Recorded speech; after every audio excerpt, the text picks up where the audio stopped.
Good evening. We'll get started in one moment.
Thank you for joining. We'll get started momentarily. Kate, I think maybe we should get started and maybe our last member will join. This is pretty early for a meeting, so I bet people are rolling off of work. Okay. All right.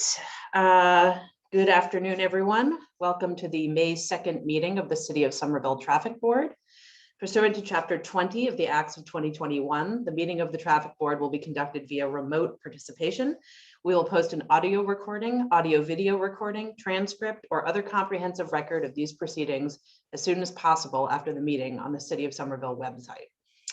Let's begin with a roll call to establish quorum. Kate, please call the roll. The Chair of the Traffic Board. Ira Shore.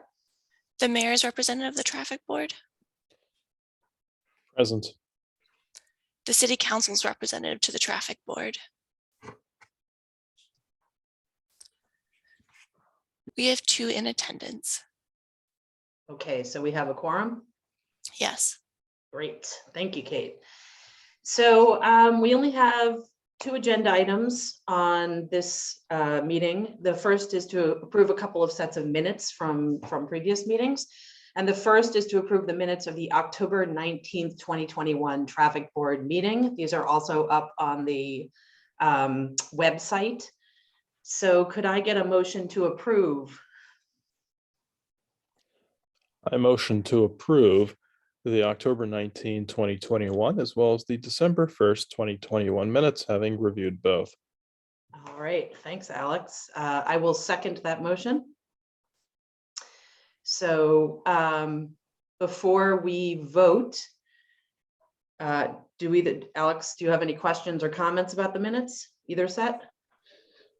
I thought they were quite detailed and even captured what individual commenters spoke and their reasoning.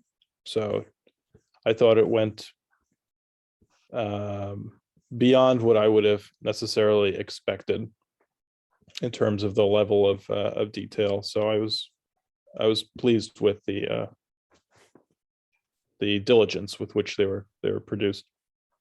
I definitely agree with that. I would consider them detailed notes and certainly provide, a record of all of the details of what happened at the meeting. And as you said, including the comments from the public. So So you have no corrections, Alex? I did not, nothing jumped out at me. Did anything jump out at you? Nope, I reviewed them both and they all looked accurate and fine to me. So I guess given that, Kate, could you please call the roll for the motion? Yes, Era Sure, Yes. Alex Epstein. Yes. All right. Motion passes. Motion passes. Thank you.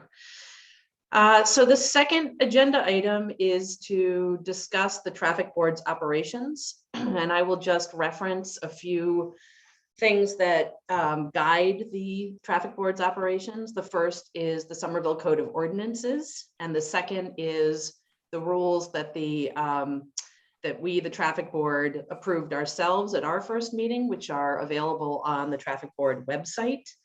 And so given that we've now had 2 hearings and several meetings, we thought it was a good time just to revisit those and discuss them and decide if they needed any changes or updates. So before I open it up for discussion, I just wanted to note a few things from those reference materials. That's the Somerville Code of Ordinances and the detailed information on the traffic board's website.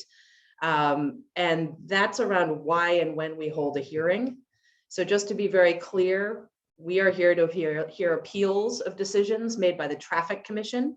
And there are 2 cases in which we will hold a hearing. The first is to approve or disapprove of any rule or regulation proposed to be adopted, altered, or repealed and not yet in effect.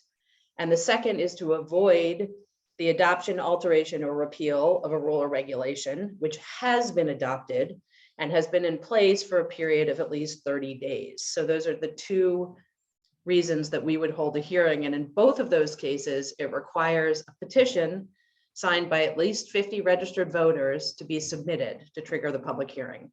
And if a petition is submitted and certified, we will hold a hearing within 2 weeks of the petition being certified. So that is in the documents, the Somerville City documents, that these hearings follow very quickly upon a successful petition being filed. And I just wanted to clarify that because I think that's important for everyone to know that those are the reasons to hold a hearing, how a hearing is required, and when it will be scheduled. So Alex, I just wanted to open this up for a discussion of how we've been operating and our rules of engagement and see if you had any comments. Yes. Thank you, Era, for bringing up this chance to step back and assess how and when this board operates. I note that between those 2 cases, those 2 triggers, proposed rules and rules implemented for 30 days, there's a bit of a gap. Is that right? So anything that has been implemented but hasn't run its course for 30 days is not eligible for a petition. That's correct. So once it's been implemented, 30 days or more need to have passed in order for us to hear a petition. So that has not applied to either of the 2 petitions received so far. But that's why I thought it was a good time to clarify it. To be clear, yes, this board will adhere to those rules that are in the documents and also the rules of engagement that we laid out at our first meeting. Yeah, so that is likely written for a reason, so that there's some amount of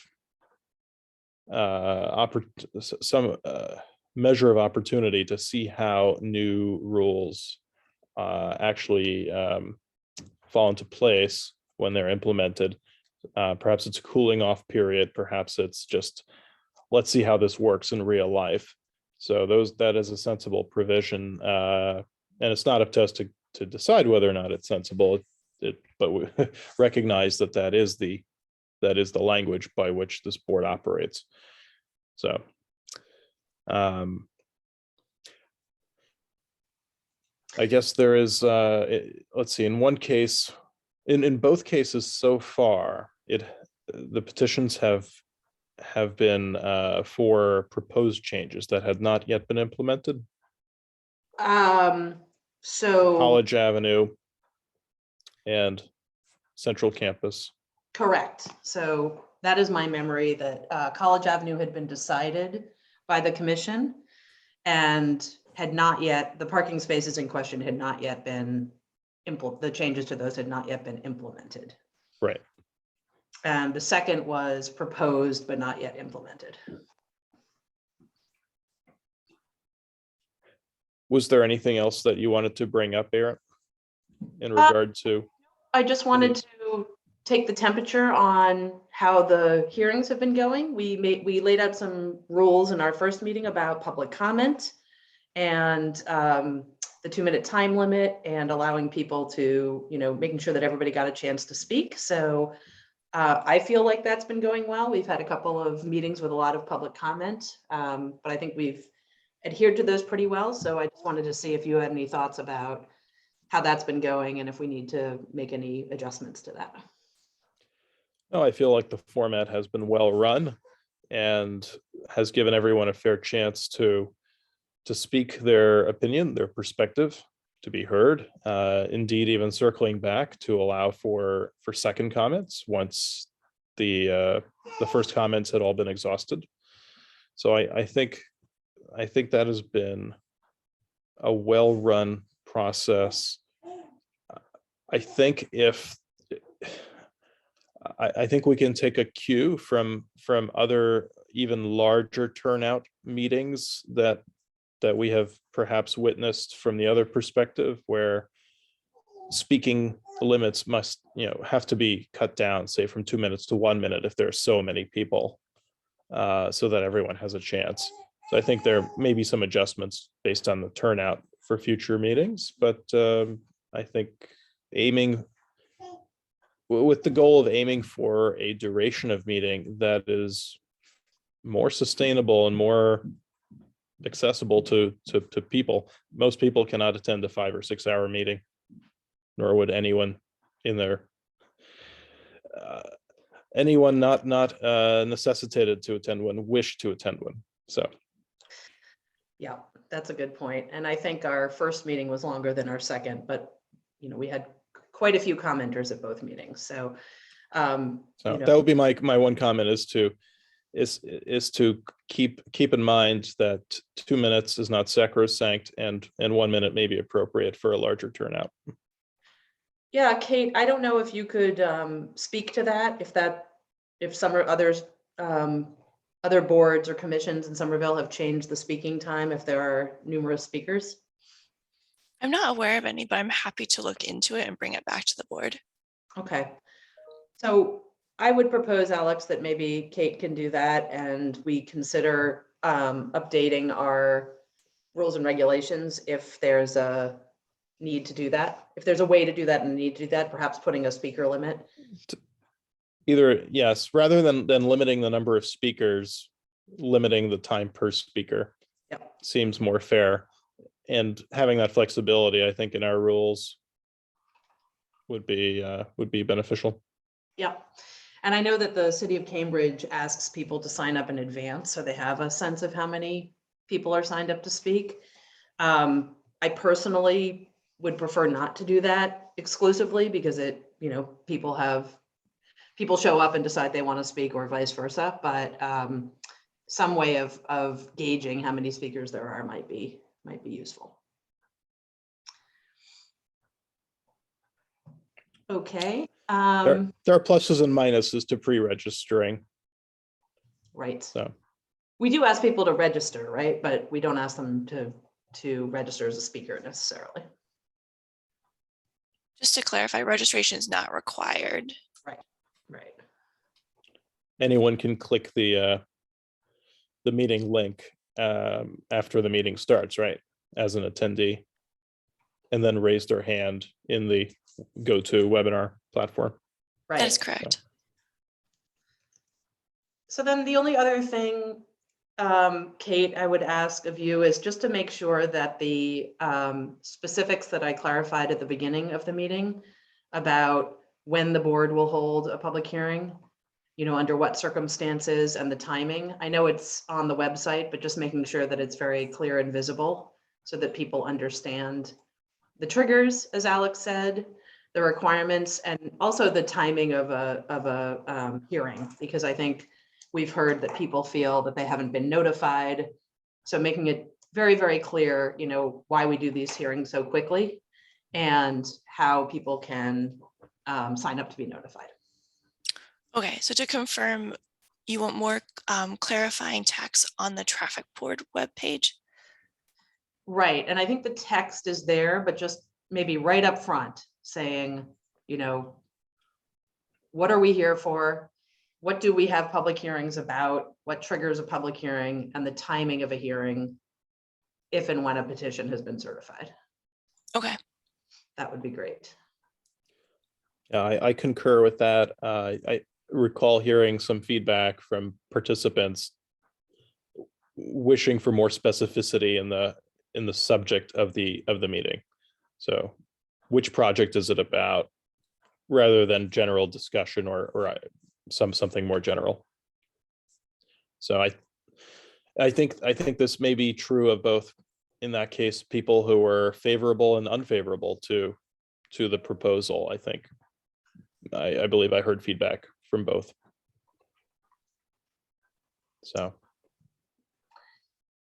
Okay, I didn't have anything else to discuss today. Alex, do you have any other rules, regulations, operations you'd like to bring up?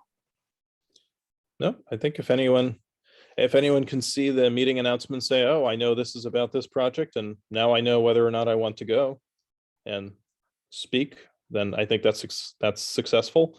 If everyone understands why there's only 2 weeks, that's also, I think, successful, rather than feeling like it's sprung on them. This is how it's written in the Code of Ordinances. And if we have more flexibility to limit speaker time for a large speaker turnout, I think those will be 3 positive ingredients for fair civic discourse. And smooth and productive. Smooth meetings. Yes. Yes. Kate, is that clear? Do you have any questions for us about that? no, that is clear to me. Okay. All right, that wraps up our agenda for today. So if there's nothing else, I just wanted to say thank you for the attendees who joined us today. And as a reminder, we will post an audio recording, an audio video recording, transcript, or other comprehensive record of these proceedings as soon as possible after the meeting on the City of Somerville's website. And with that, can I get a motion to adjourn? I will motion to adjourn the meeting. I second the motion. Kate, could you do a roll call? Arisher, Yes. Alex Epstein, Yes. motion passes. All right. We hope everyone has a good evening. Thank you very much. Bye.